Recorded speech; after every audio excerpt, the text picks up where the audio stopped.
اوکی سلام، من دوباره اومدم.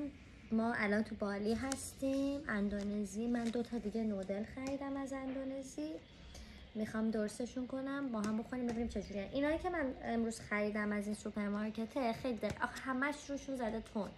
اینی که دقت کردم که اصلا روش چیز نباشه، عکس فلفل نباشه، عکس آتیش، و همین مدل هم داشت آتیش داشتش. من یکیشو باز کردم، البته این با طعم مرغشه، این یکی با بیفه،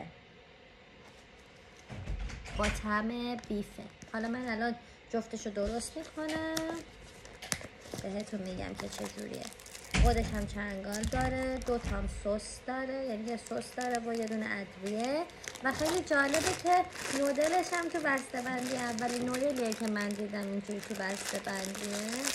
باید بازش کنم نودلش رو اول، بندازمش تو این کاسه، این خورده هاشم بریزم. اوکی، سساشم بریزم.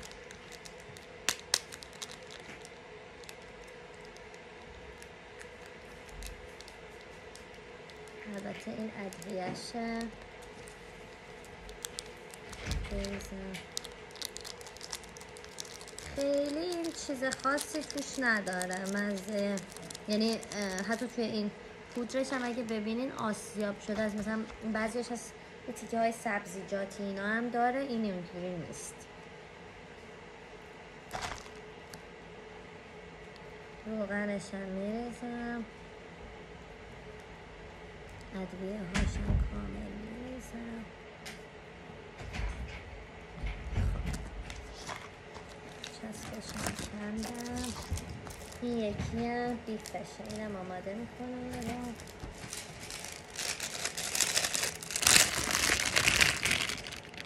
ببینیم این یکی چه مزه. ولی اینا خیلی کوچیک بودن، کوچیک و ارزون بودن نسبت به اون گنده ها، ولی همشون اونا تند بود، اینا تند نیستن.